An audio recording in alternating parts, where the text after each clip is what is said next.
Hello, everybody, and welcome back to another episode of An Anatomy of the Arts. I'm your host, Ethan Everland. I'm so excited to have with me here today. I've completed the hat trick. Raz, Luca, and now I'm joined by Ryan Emilio Molina. How are you, Ryan? I'm doing great. Thank you for having me. I've become a big fan. Thank, Thanks for having me. thank you very much. And have you done podcasts before? Are you kind of aware of what's gonna transpire? I've done a couple in the past, but they've been with Luca and Roz. Oh, really? So this is my first solo Let out a little. venture. Yeah. So I'm excited. No, it'll be a great time. Now I know I know that you transitioned into acting. I know it wasn't like your first career. I mean, like many others, it's not their first venture, I guess. But hmm if I'm right in saying you transitioned into acting in like 2020, like during COVID, after working in development, and you also had like distribution roles in like big companies like Netflix and Lionsgate. What what caused that transition? What kind of made you commit? Yeah. I guess I'll go back. I've always, for as long as I can remember, I've been interested and intrigued by acting and have been a massive fan of film, TV, and all that stuff. So, I can just growing up, it was a lot of, it starts when you're a child, it's like cartoons. So like it's the classic, Disney movies, your Lion Kings, your Hercules, like all of those films. And I have like distinct memories of like trying to like reenact certain scenes as like Simba with like finding my own kind of there's like a scene in the original Lion King where he's learning to eat grub for the first time, and he's like eating these bugs and stuff with Timon and Pumbaa. And I have like this distinct memory as like a toddler, like going into my going into my refrigerator and grabbing like a some Jello and like pretending like those are my bugs, and The like sustenance. exactly, right. So I mean, as early as I can, and then that turns into like elementary school plays and things like that. But as soon as I got into high school, I kind of really focused on sports, and I also kind of got in the way of myself. I think in an ideal situation, if I could go back, I'd probably focus on drama classes a lot earlier. But it's for whatever reason, it's you're especially as like a high school student, you're self-conscious, you're going through like an odd stage. I had really bad acne. I was just not confident in myself, so I just never really went for it. And then going into college, I studied business, and it's funny, all of my electives that I took that were not part of my major curriculum were all theater based. Everything that I could take that was didn't have to do with business, I wanted to do. Even in between classes, I remember just watching episodes of Inside the Actors Studio, and instead of studying, which I probably should have been doing, but I was just so obsessed with just hearing from all of these actors, hearing from different perspectives, learning from them. And then, yeah, I graduated from college. I decided, okay, well, I have this business degree now, not necessarily something that I'm passionate about, but what's an interesting way to kind of blend, what my personal interests are and what my academic path was up until that point. And so I got a job at Lionsgate. I was working in the digital distribution team there, and I was there for about a year. And it was kind of a way for me to kind of be close to what I loved, and also lean on what I studied and spend money on for, with a college degree. Yeah. And then, yeah, I moved over to Netflix, which was a much more creative role.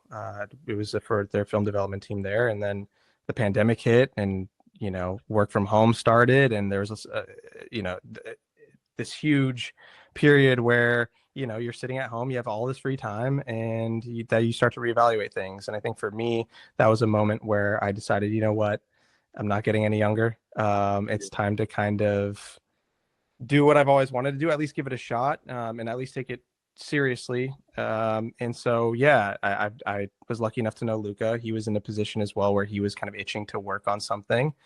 And I was just like, hey, like, why don't we just go and work on something, and that became West of Calico, which was my first on-screen experience. And so yeah, so since 2020, I've been kind of just on the journey, on the Yeah. actor's journey. I mean, at least you mentioned about eating the bugs and pretending it's Jello. At least you weren't doing that in like secondary school and just No, with yeah, like I'd be like, look at this guy. red dot on your forehead, just munching on the grass. Yeah, I mean, exactly. it sounded like a sensible option. Yeah, But yeah. I know that. I mean, I spoke to Luca about it as well, and he kind of he touched on it a bit. But you actually met him through, I think it was his cousin. You were Yeah, dating, yeah. dating his cousin, and now fiance. Congratulations. Thank you so much. Um, Thank you. but when you kind of met Luca, were you already aware that he had a love for movies as well, or was there a conversation where you realized that that was a common ground between the two of you?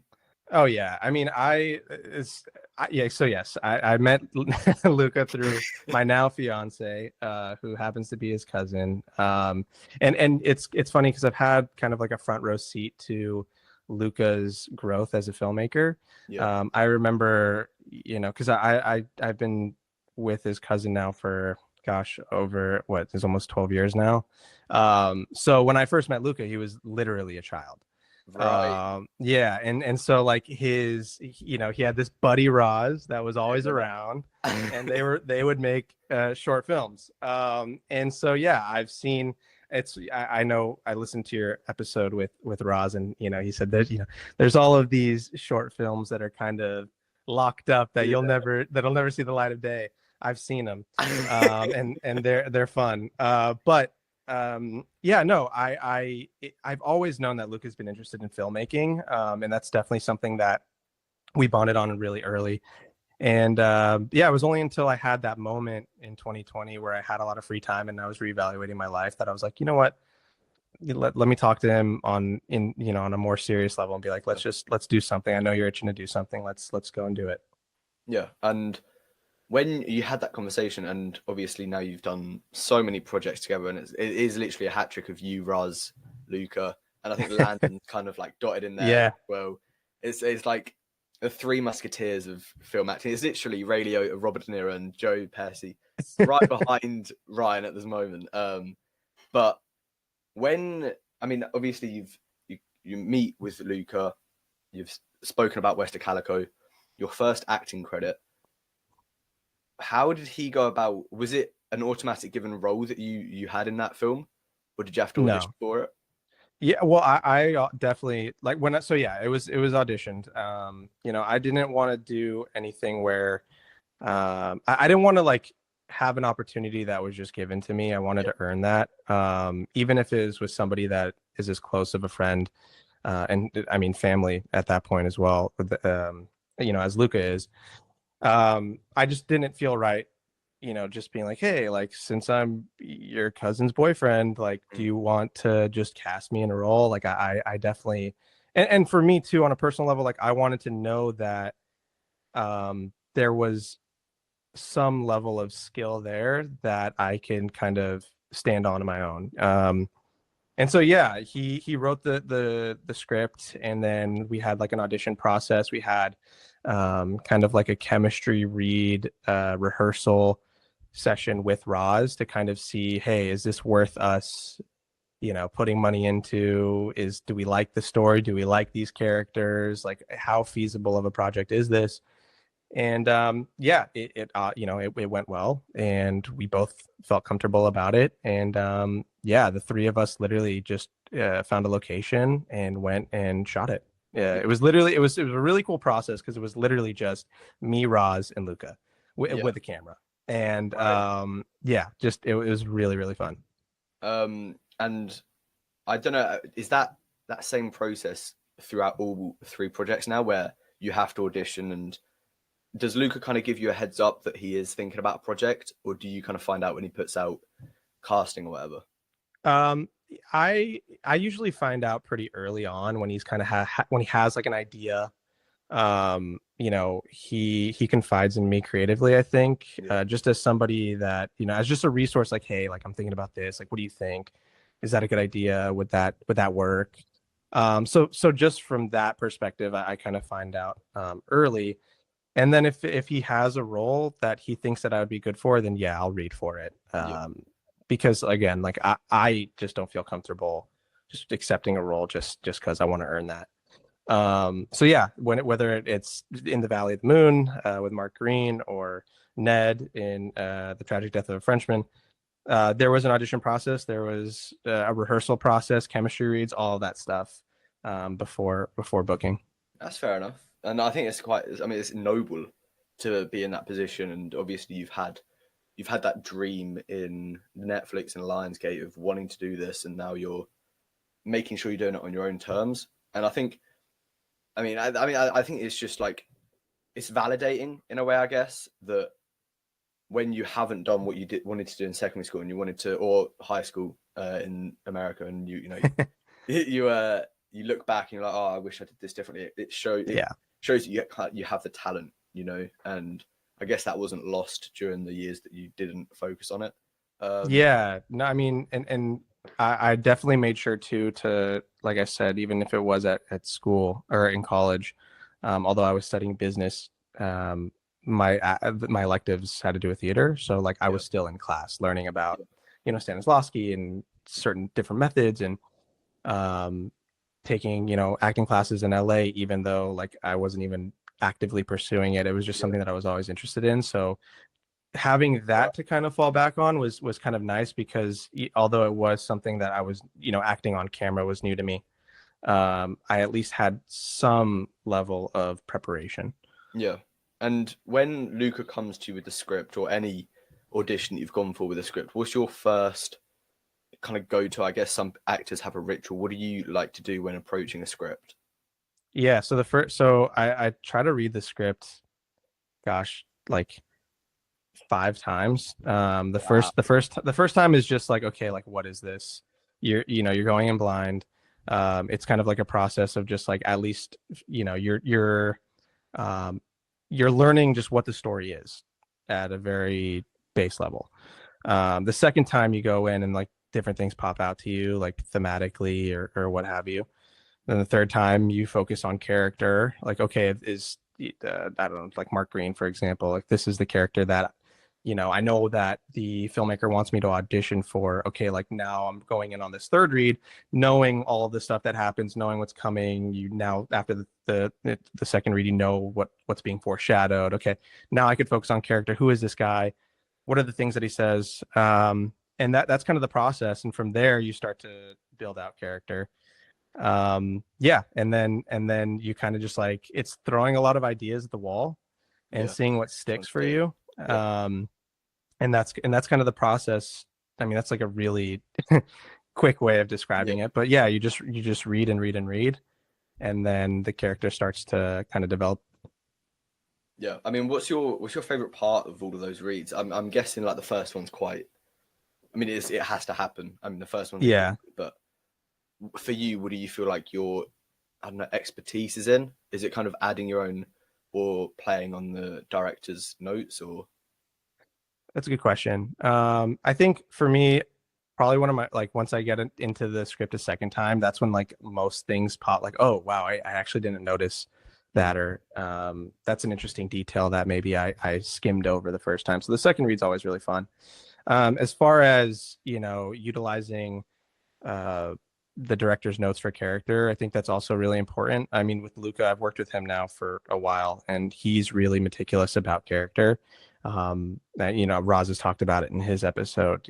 Oh, like I have this idea for this character. For Valley, Mark Green's character, Luca already had a background story completely fleshed out for me, which was nice because then, okay, like that takes care of a lot of the preparation work for me. I can work with, okay, what's the director's vision for this character? Because at the end of the day, right, like I'm supposed to be a tool that the director can use to tell his story.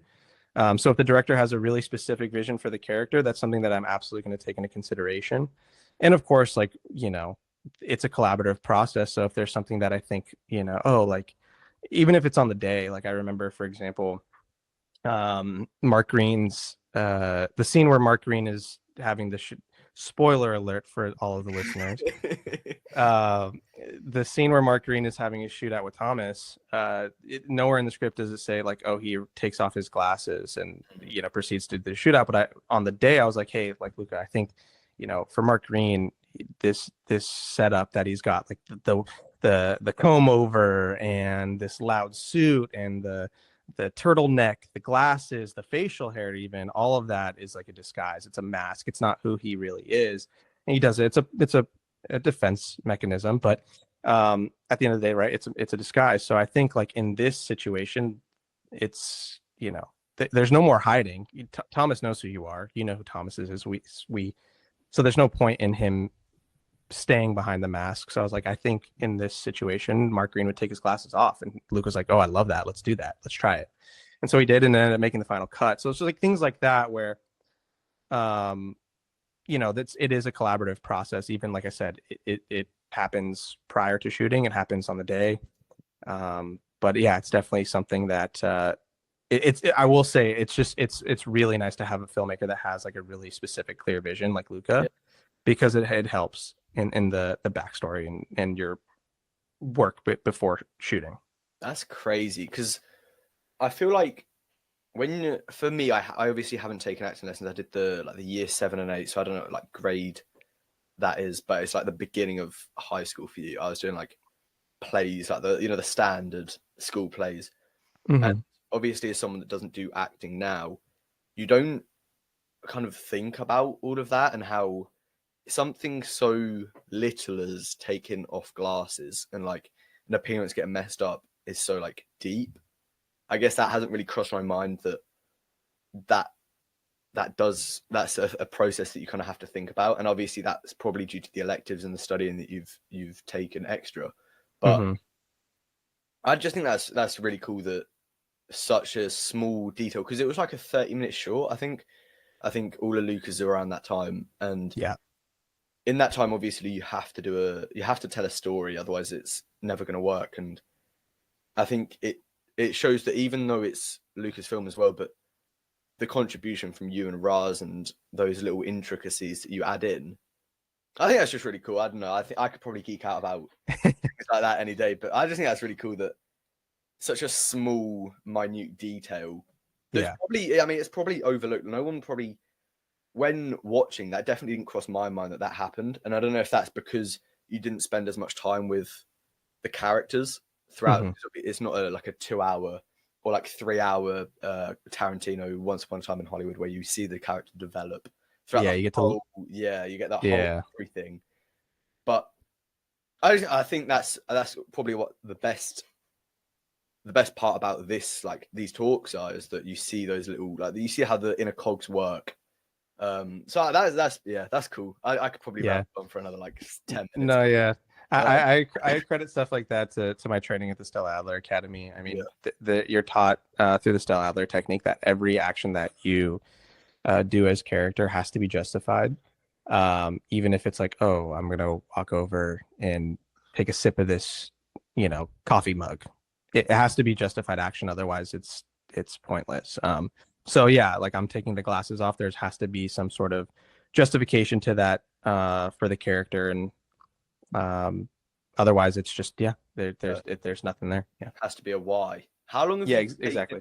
How long have you been taking acting lessons for? I don't know, how are you carrying on? Because I know when I was speaking with Raz, I don't want to like keep going back to their episodes, but I think he said that he was like, I don't know, I can't remember if he was saying that he was like doing bits on and off, but how long have you been like doing acting lessons for?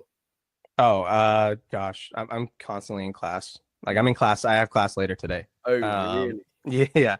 If I'm not working on a project and I have the free time, then I try to be in class, because it's, you have to work out those muscles and you have to keep your craft sharp. It's kind of like anything that you do. If you get complacent or you don't work on it, then it takes a while to kind of get those creative juices flowing again.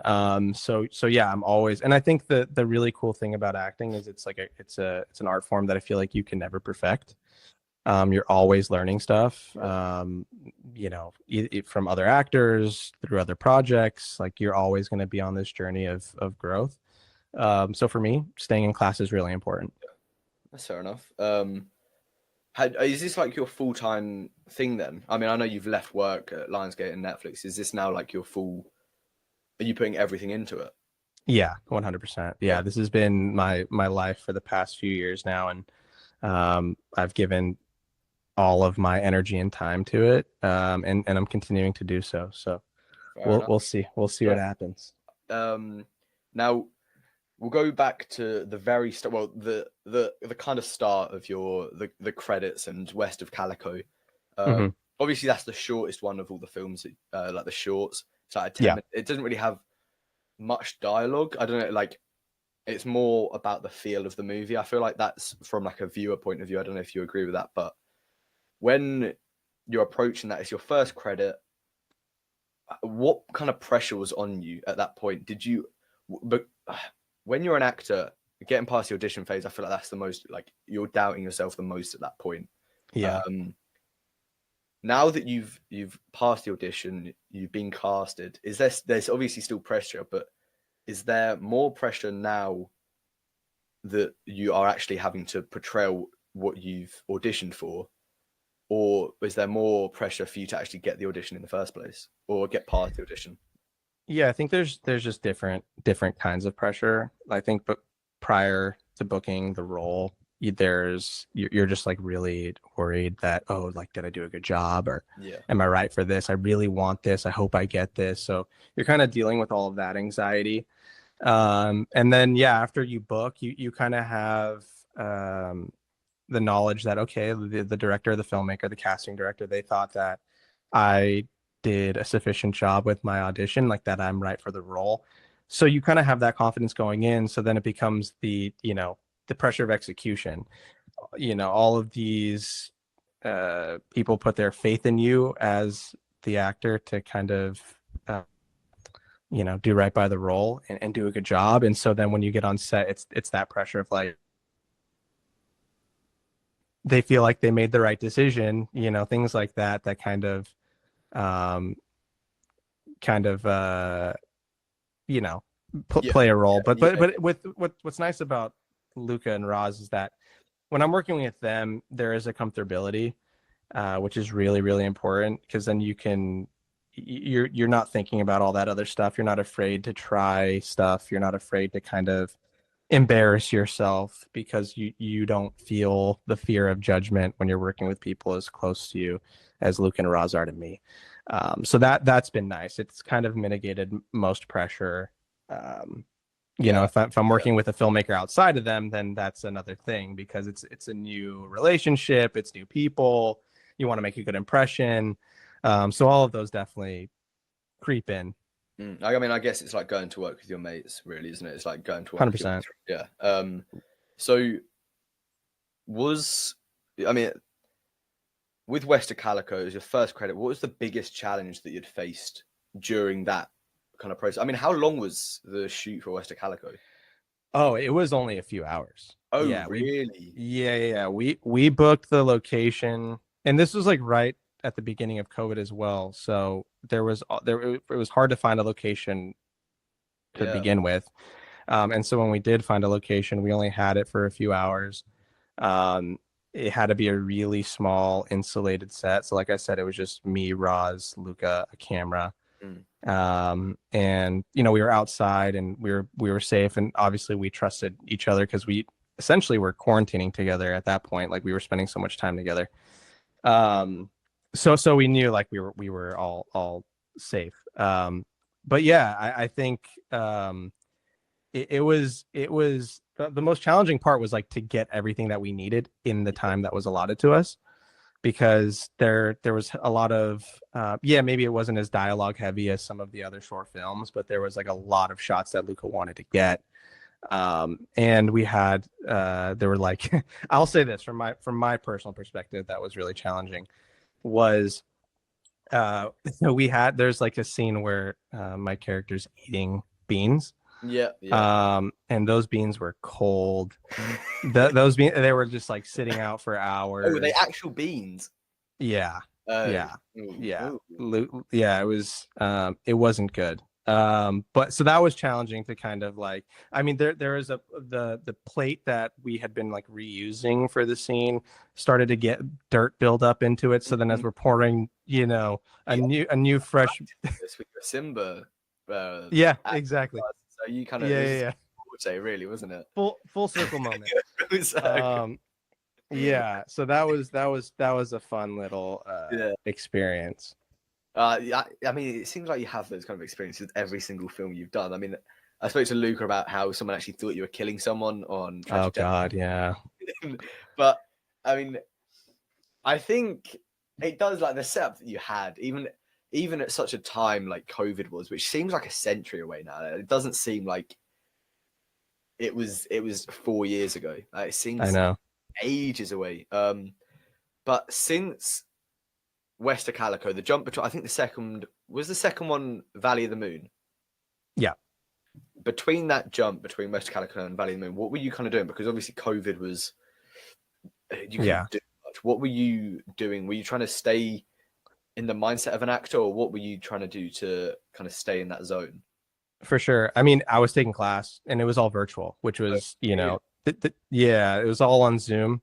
So, you would have assignments or monologues that you'd have to work on or scenes, and then you'd have to come in and then try to perform it in Right. these little Zoom Frozen galleries. behind, and yeah. Yeah, yeah. But I will say what was nice about um, being forced to, work on stuff virtually is that most auditions nowadays are not in person now. It's just it makes more sense. It's more efficient for casting directors. Yeah, it's just easier. So it kind of forced me to get used to acting in front of essentially like a phone or having to do an emotional scene and it's just a computer screen in front of me. So that was a really good experience. And then yeah, like I was just there wasn't a lot of stuff shooting at the time. So it really was okay. Like I better be ready for when things start to it starts to become safe again for productions to be in full swing. And yeah, just staying in class, working. Yeah. And then also with working with Luca, oh, I have this idea, let's work on this. So we're gonna be ready to go once it's time to get back into it. Yeah. And then you get the call for Babylon, and you nearly mess everything up trying to shave your facial hair, and Yeah. yeah. Yeah, that's a fun story. That's a really fun story. I know Roz spoke about it in his Yeah. episode, but yeah, that was really worrisome. I thought I screwed the production. But luckily I got out of there by the skin of my teeth, and it worked out. What was he said that, I don't know if he touched on it in the episode. I don't when I record, I don't tend to like listen back because Sure. I listening to my own voice. I don't know what it is. Oh, It's me just, too. like, you know what I mean? Like, it's just like weird, and Yeah.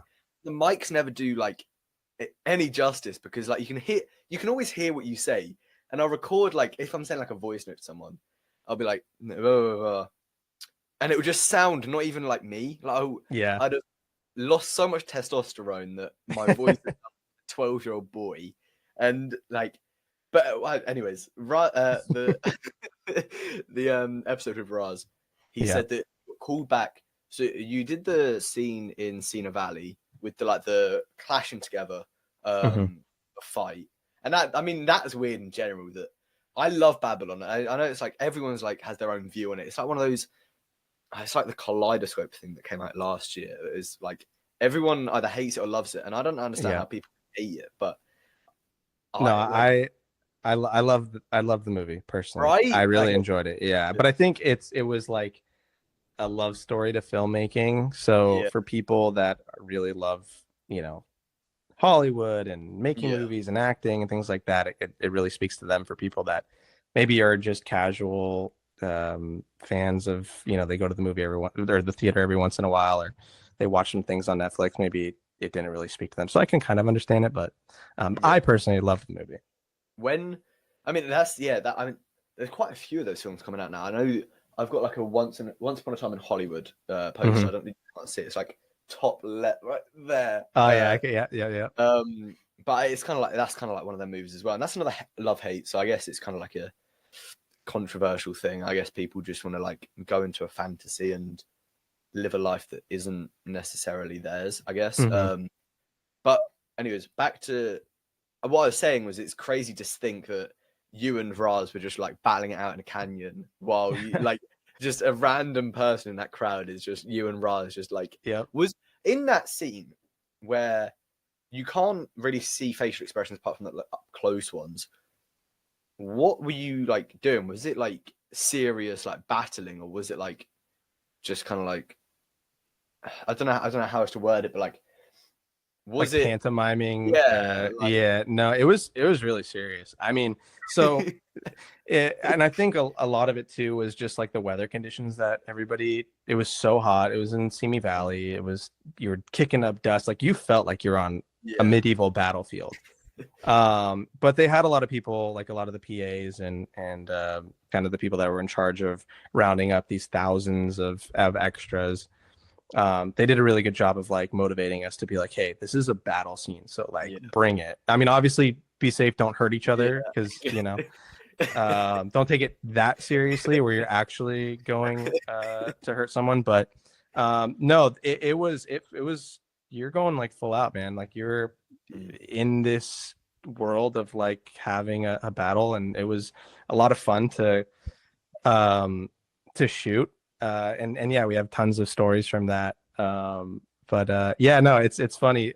There were certain scenes where Roz and I were sitting next to each other, and we knew that the shot was going to be this massive wide shot. mm, We would just be like specks in the background, but we were like, hey, like position your sword like this, or throw it in the ground like this, so that when we see it on the screen, like it's okay. Look for that little pattern that we created. Okay, that's us. There we are. You know what I mean? So it was fun. yeah. And I mean that's have you had any like was that your first work as an extra, or have you had any since then?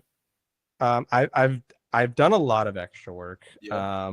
and I do it. I mean, obviously, there you don't get an opportunity to really like perform to the Yeah. level of like like I said earlier, where you learn so much just being on set and working with different filmmakers. So you don't get like that hands-on experience with act like doing a full scene with somebody.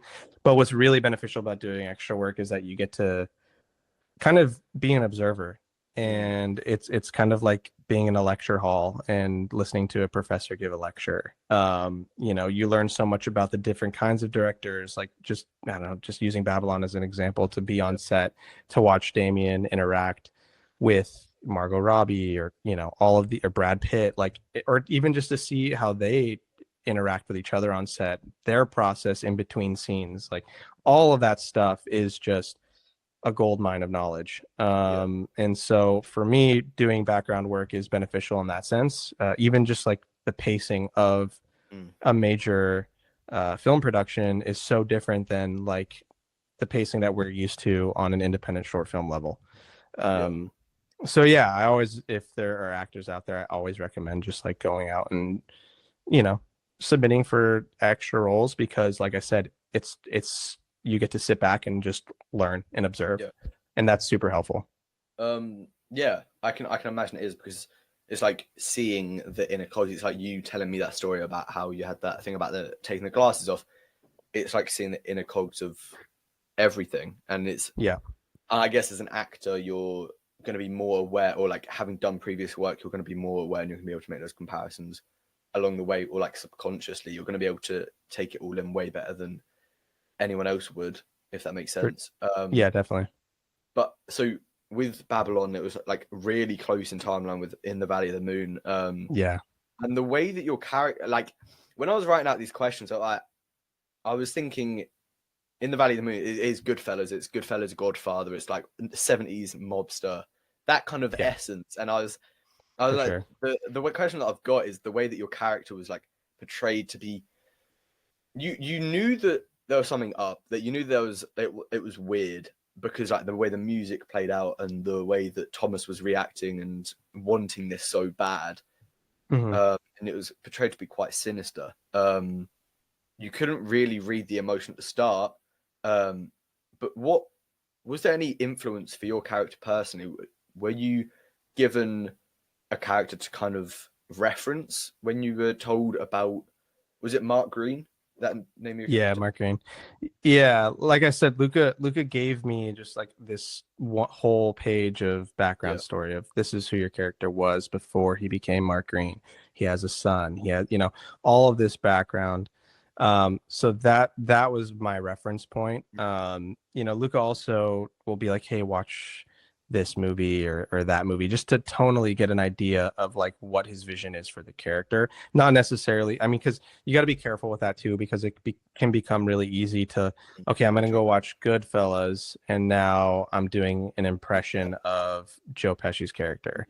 So you do have to be kind of careful with that. But yeah, for me, my reference point was always just like the backstory that Luca wrote for the character. So that, when he has the scene where he is talking about, well, I have a kid too, and all that stuff, like this backstory is dialed in with who that kid Yeah, is, what my role was, why my character, you know, turned on his mob colleagues, and did what he had to do. And so for me, that's always the reference point is yeah. the backstory. Do The you? other stuff is good because it does inform you, Yeah. but yeah, like I said, you got to be careful with that. Do you prefer that then, where you'll be given a kind of structure to follow over your own, like, I guess, I mean, obviously in this is freelancing, Hmm. it's like free forming what you are trying to perform. Is it better that way, or do you prefer structure? I prefer structure. It's always nice if, like I said, if the filmmaker has a clear vision for the character. If there is no backstory provided, like that's kind of the norm. Like what Luca does is kind of outside the norm. So that's where your training as an actor comes in, right? Is Yeah, developing the character. Who is the character? Like backstory typically would be all on me to determine. And hopefully you have a relationship where you'd be like, hey, to the filmmaker, like I think it'd be really interesting if like this was the backstory for the how does that coincide with kind of your vision for the story? Does that make sense? Yes or no? yeah, And it becomes a collaborative effort that way. But yeah, if you're not really given anything, or typically you're not, so it's on you to kind of figure out, okay, who is this yeah, character? What's you know the thematic elements of your character that play into the bigger plot point of the story, even if it is just like for OCD, for example. I'm not one of the lead roles. I play a very tertiary character, but you're still a vessel for the greater plot. And so like yeah, what's your role there as an actor, yeah. And the like I guess you can call it plagiarism, where you don't want to do an impersonation of somebody or an impression. Do you Correct. do you try and, I don't know, emulate parts? Like, I don't know if it's like the way they speak. Obviously, there's with mobsters, there's a certain like stereotype, I guess. Hmm. But do you take like little chunks of previous characters? I don't know, not necessarily in the Valley, but I don't know if the how it worked with Tragic Death or OCD, but do you kind of take little chunks of whatever your character might be, if he's like I mean, whatever job you've been given, like in the movie, whatever job the characters have, do you take little chunks of characters from other films where they have like a similar backstory? Do you take that, or do you form your own opinion of that? I think I try to form my own opinion. Mm, I think it could be helpful to kind of inform your decision making, um, like when it comes to tone of the character.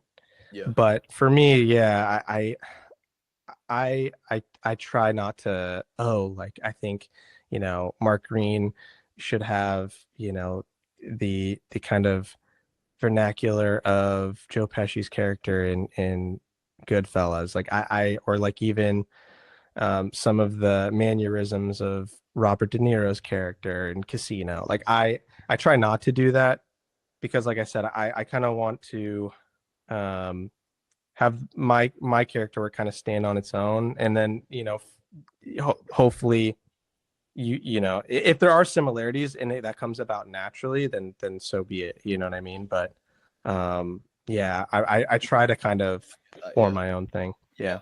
And that's respectable as well, because obviously everyone's gonna have their own approach to it, and I guess everyone does it in their own way. But even if you do that, and many others do that as well, you still put your own foothold on it, and even by forming your own opinion or sticking to the structure, you're always going to be able to do it your way, I guess. Mhm. And it's going to be done the Ryan Molina way, or the Russ Fritz way, or the Tom Hanks way. You know, Yeah, you always have that kind of thing. But with definitely. I mean, and that's. Oh, sorry, I didn't mean no, to cut you no, off. no, no, no, no, no, carry on. Yeah, no, I mean that's kind of like the what's really cool about acting as well, right? Is like you'll have you know, plays that have been done a million times over. And you'll have different perspectives on specific characters. And that's kind of, you know, we're told at Stella Adler, your talent is in your choices. And that's when you kind of see deviations where, oh, interesting. Like I didn't see, you know, if it's a streetcar named Desire, like I didn't perceive Stanley Kowalski is that like that. Oh, that's a really interesting perspective on character. And that's where you can really have fun with your choices. Like, okay, like you might have your perspective and have mine, and so I'm going to play it a completely different way. That's still true to what, you know, the playwright or the screenwriter is trying to say with the character or say with the story in general. But you can kind of give your own spin, which is fun. Streetcar's a good example as well. I mean, I finished my A levels. I don't know what that is for you guys. It's kind of like it's like the stage before like college and university. Okay. But we just did a streetcar, and the debates that were in our class about how Stanley Kowalski's like, or it was actually mostly towards like Blanche. I don't know if you actually like, I don't know if you used a streetcar as like an offhanded example, if you actually know it, but the way. I yeah. No, you go ahead. Sorry. No, keep going. No, yeah, I'm familiar with it. I'm Okay, definitely familiar with it. Yeah. that's good then, because I didn't want to like ramble on for the next 10 minutes about streetcar. Yeah, You're just like that, yeah. yeah, Um, yeah. um, but the way that we kind of debated it, and it was from more of like we read it. We don't really watch them. I mean, it does help too, because you then see Marlon Brando's take on it, and how, I don't know who directed it, but the way in which he perceives Williams's work. And the way that we were arguing, it was more like the main thing was, did Blanche bring it on herself, or did she like, if she did she deserve her end, or did she not? I think that was the main debate. And if Stanley, what was the other one? It was to do with Stanley, and about how if his violence was a construct of something, it was real. And I think obviously you don't want to say the wrong thing, and you don't want to portray that. I don't know if that's perceived or converted over to acting, where you don't want to project your character. I feel like it's more loose with acting, actually, where it's more you don't want to say the wrong thing and it just be, I mean, everyone has their own opinion, but you don't want to say the wrong thing, it just be wrong.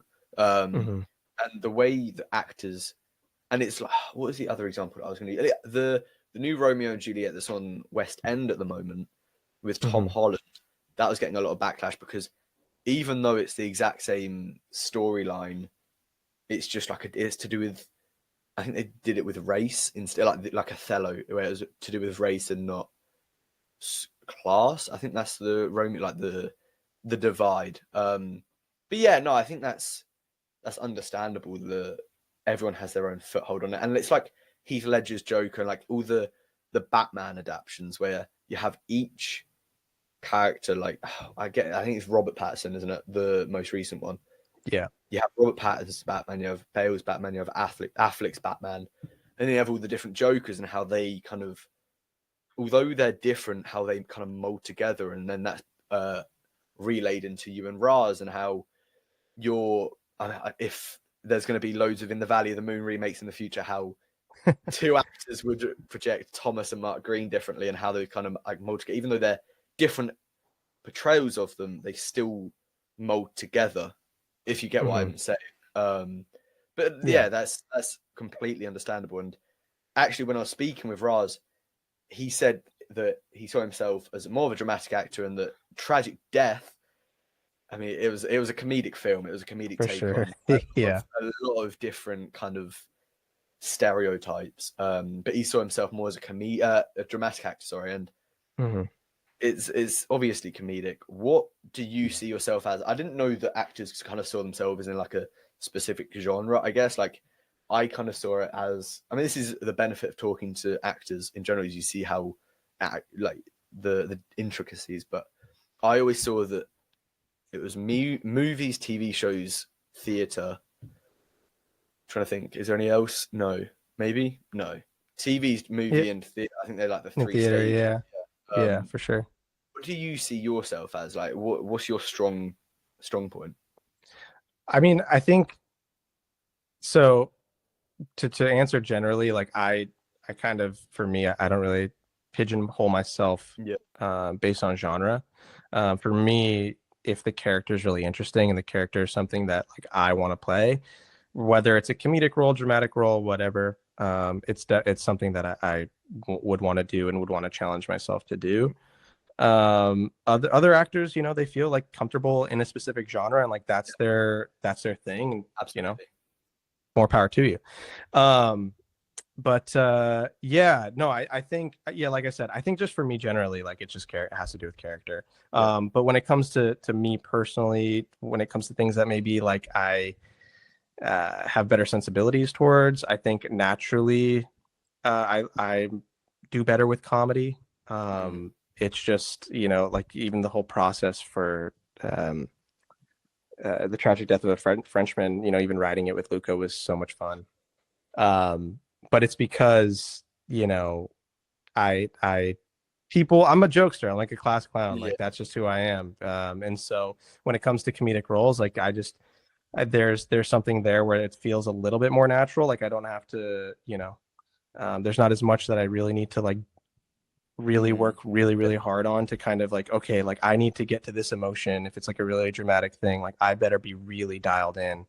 But when it comes to like comedic timing and things, I kind of find that a little bit more natural. yeah. Um, but yeah, generally speaking, if the character is interesting, then I'd want to play it. And with your acting lessons, do you kind of like, I don't know how it works, but do you kind of sign up for certain aspects like improv and whatever else you want to focus on, or is it kind of all covered in there? Because obviously the improv's quite a hard skill to nurture, Yeah, and that is kind of like, I mean, I'm not needed, but it is very helpful when you're it's a in a great comedic skill. setting. Yeah.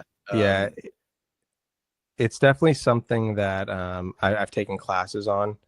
I've taken some groundlings classes because Mm, having the skill to be able to improvise, not even at just like a comedic, um, in a comedic way, like just to be able to improvise in a scene. If your scene partner does something that you weren't expecting, that maybe isn't on script, maybe they yeah, go off script, like you need to be able to adjust because, you know, you're absolutely. on camera, you're being filmed. You can't just be like, hold on, everyone, cut. Right, That was Roz, that was yeah. what is going on? Luca, Roz isn't doing it right. Yeah, Like that was that. off script, Luca. So can we take it from one, please? No, you can't do that. So to have those skills are really important. It's definitely something that I try to work on and I try to get better at for sure. Mm.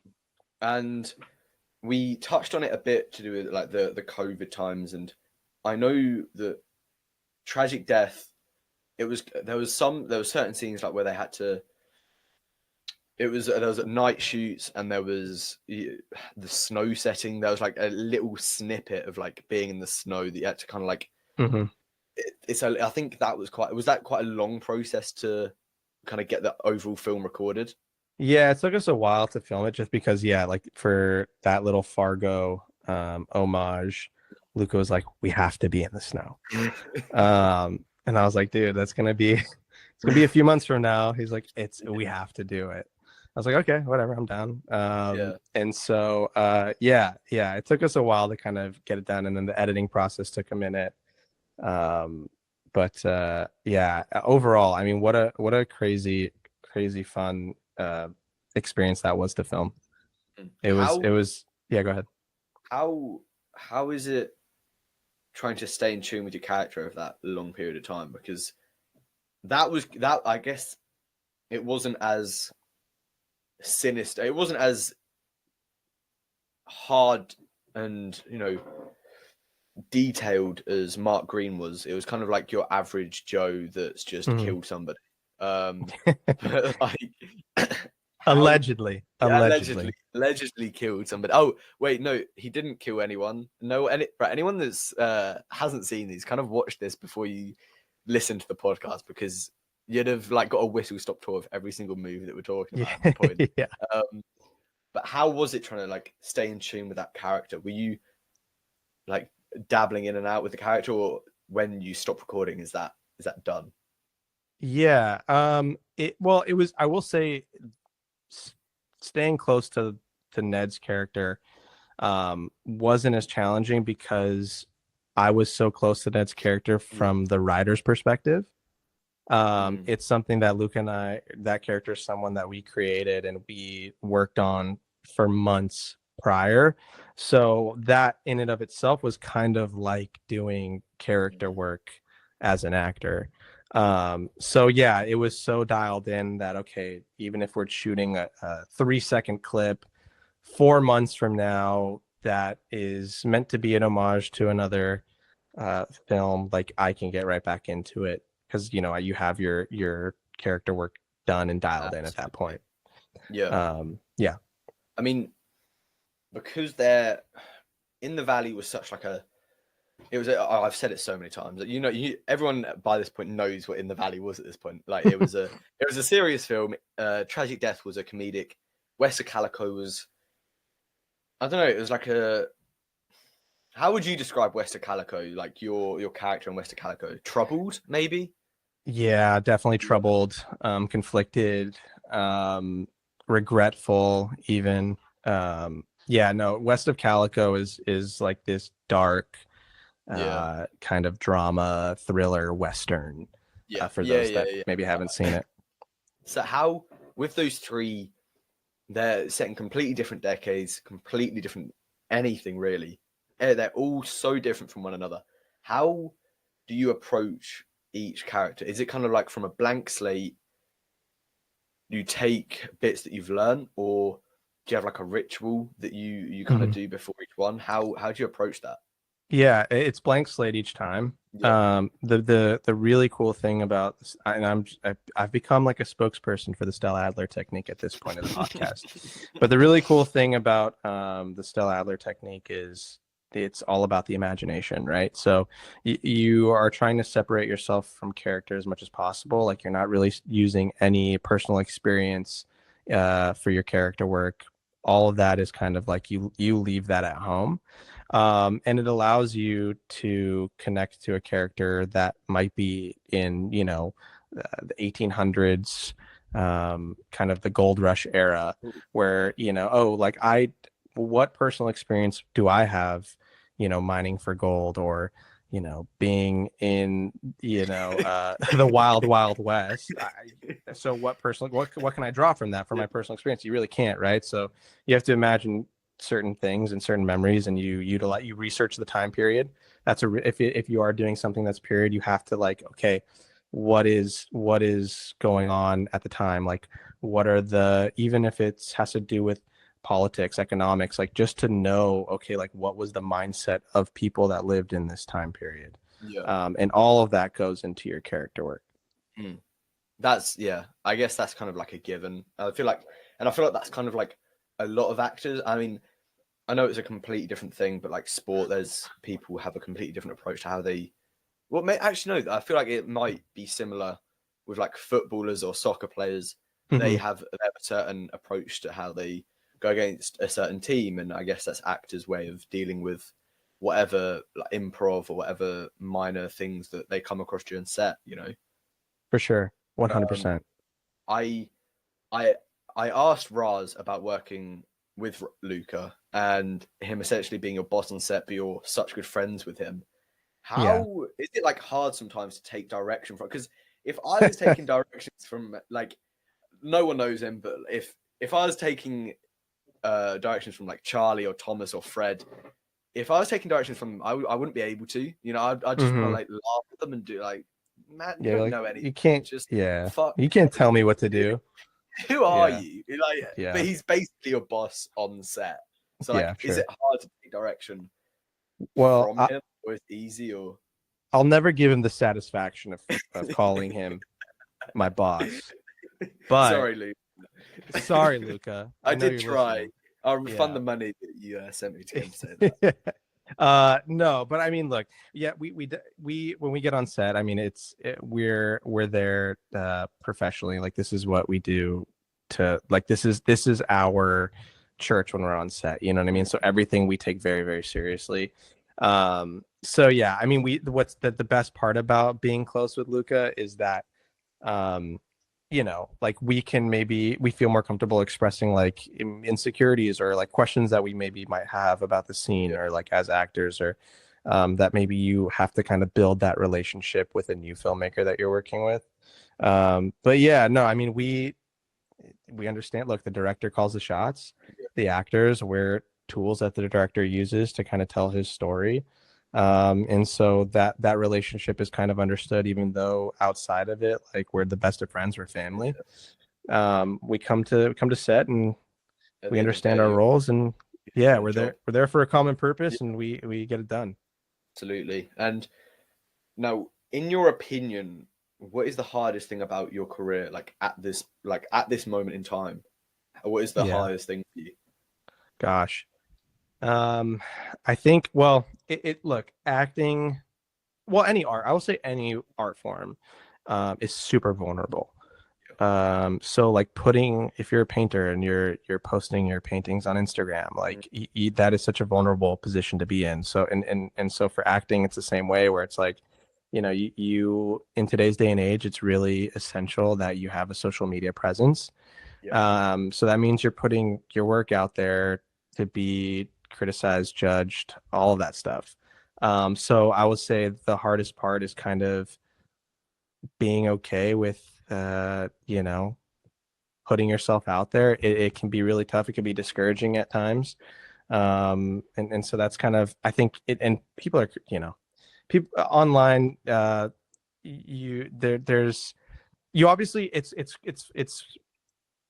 funny because there are plenty of like really positive, encouraging comments that you get or whatever, but then it's always just that one where you're like, yeah, that one, and you're just like, and that just sticks with you. yeah, So for me personally, that's something that I'm constantly trying to work on, of just like ignoring the like negative comments yeah. or negative reviews, and just like and just focusing on like what the goal is at the end of the day, and kind of just trying to stay there, have my blinders up. But I'd say that's the most challenging part. Yeah, and with kind of defending yourself from that, is there an aim that you're going for at the moment? Is there like, because obviously everyone's answer is going to be become rich, become A-list, star on the Walk of Fame, that kind of thing. But is there like, because I feel like with a lot of dreams, you kind of have to like break it down into like, it's like steps on a ladder. You have to break it down Yeah. into a certain step and tackle it one step at a time. Yeah. Is there a certain thing for you at the moment that you're aiming for? Yeah, I think just big picture, obviously like the world that we live in, it's you need money to Yeah, have a life, right? Like pay absolutely. rent, all that stuff. So if I can get to the point where, acting is something that I could do that sustains a comfortable lifestyle, like that's great, Mm, but for me, like if that wasn't part of like our social construct, I've had conversations with Luca, I've had conversations with my fiance. I'd just be like, if I me sitting in class, like I can't be more excited to go to yeah, Stella Adler later today and have class. For me, when I'm in there, it's like this is it. Like this is the dream. And if this is all my life would be, like that would be it for me. Um, but the reality is, right? Like yeah. I got bills. Like, you start Especially a LA. family, you have But kids. yeah, Oh yeah, like so hopefully the goal is just it becomes a career that um can help sustain a very comfortable lifestyle, and that's it, really. That's all I mm, really need. yeah, Um and then in the short term, it would be my goals right now. It's really just finding representation, to kind of continue to climb the ladder of like yeah, new roles that maybe you don't have access to at the moment, and just going from there. Yeah. And just And grinding, man. Just grinding. yeah, I mean, I keep going at it because I think from West Calicut, I was watching it after watching because I watched In the Valley first, Tragic Death, and then went all the way back to the start and seeing West Calicut. I think watching the ones that I don't know if they're not higher budget, but like higher production, longer. You actually get more time with the actor. It's brighter, so you can see the facial expressions. You can see everything that's going on. You can definitely see the progression in you and Raz and everyone. And I mean, it's an earned thing that you've got going on. Like I will stand testament. Like you're a defender of the technique that you're constantly talking about. I'll stand as a clear defender of Ryan, Raz, and Luca and how their work is kind of projected on. I promise. Thank you for that. That's honestly it is my honor because like 6 months ago I was never gonna dream. Like I was freaking out over Luca liking one of my TikTok posts, and I was just posting on my Instagram story. I was like, oh shit, I've made it. Let's go. Like I was freaking out, and now I get the chance to speak to you all, and like for Peter from being like, oh, see this acting, like, this is fucking incredible, and now being able to speak to you it's great. It's great. And I promise this is like the last hard question because I've thrown you a lot of like, but is there something in your opinion that you need to develop on more, like within yourself in acting? It hit me with an introspective question there. Last one. Is there something that I feel like I need to really work on and dial in? I think, I mean, like I said earlier, just you can never. There's never, like, for me at least, my perspective on acting. There's no perfection. Like you're always learning. So I'm always trying to work on craft, tighten my skills up, things like that.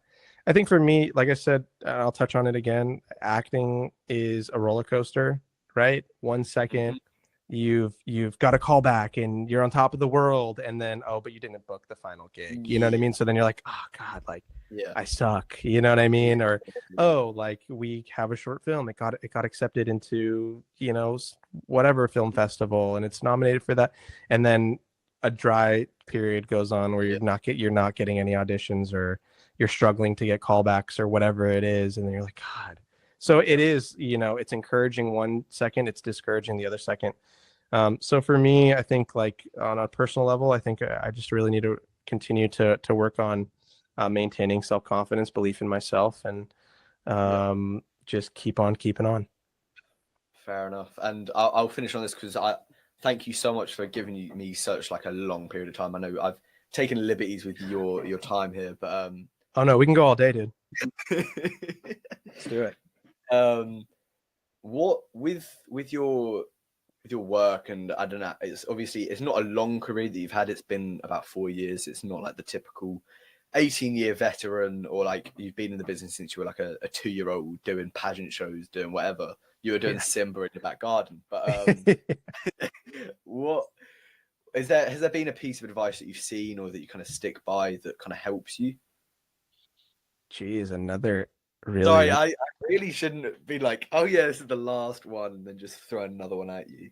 A piece of advice that resonates with me. Yeah.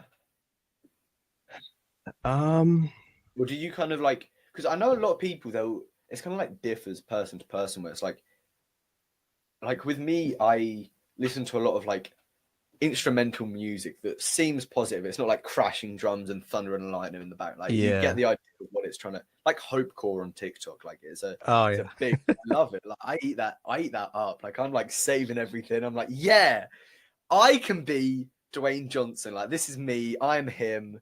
Let's do this. Like I feel like that differs kind of like person to person, where it's like you can either believe in yourself. Like it's like motivation and discipline. Like you can indulge in as much motivation as you want, but you have to be disciplined in receiving it. And for sure, how you act on it. I guess does. Like, do you?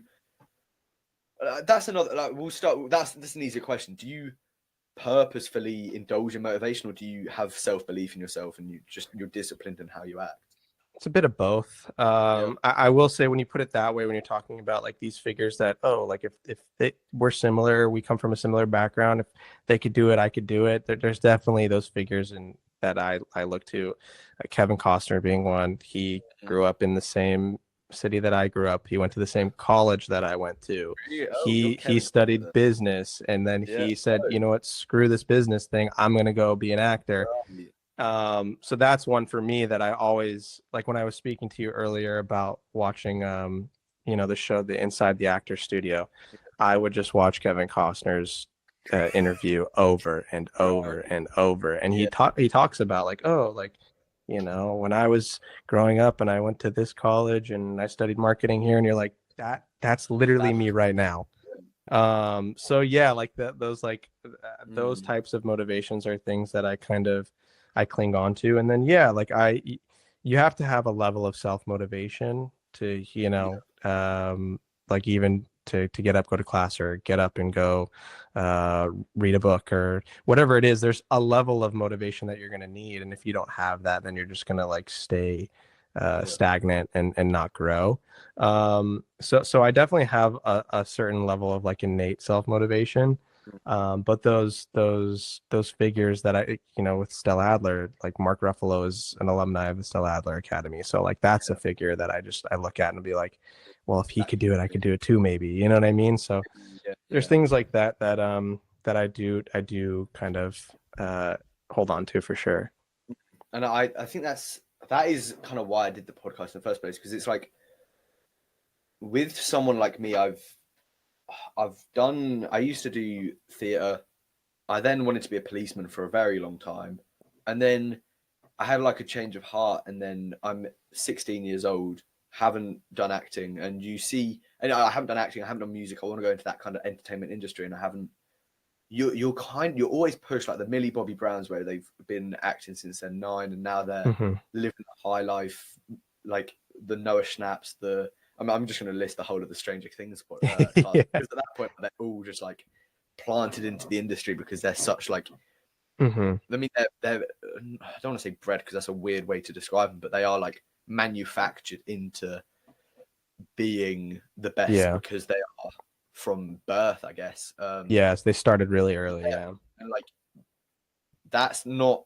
I don't think that's what a lot of people need. I think Hmm. it's like the whole thing about comparison and how you're there trying to do the best you can, but then you're always going to compare yourself to whoever it is at your age. And like with the Euros going on, like, that's not a big thing in America. Like the Copa Americana, like that's like our Yeah. Euro. That's like our Euros.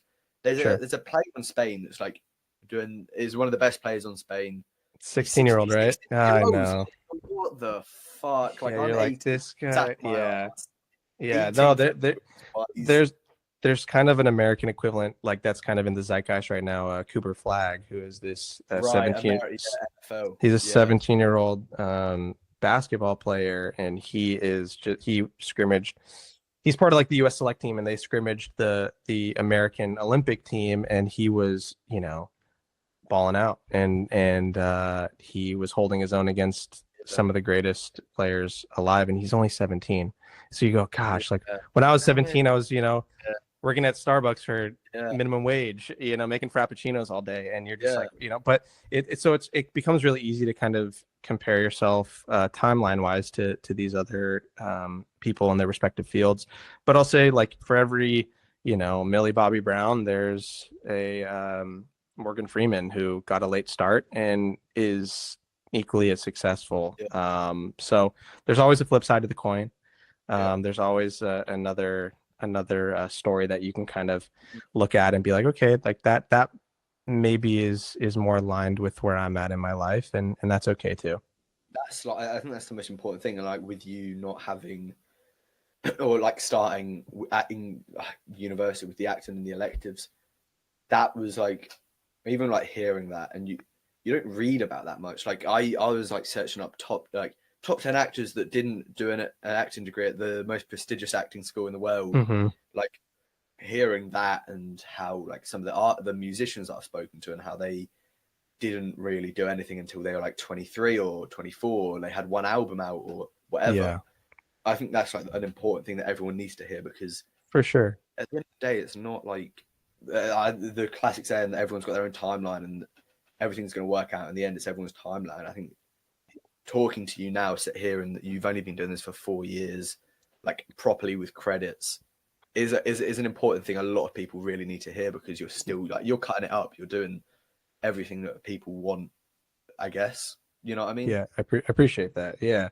And I think like, yeah, all of the life experience that you have also informs you as an artist as well. So, okay, maybe you weren't like a child actor and, working on these massive sets from an early age and got in early and have this massive career, but everything else that makes up your life still informs your art in a certain way. And so that also holds some value.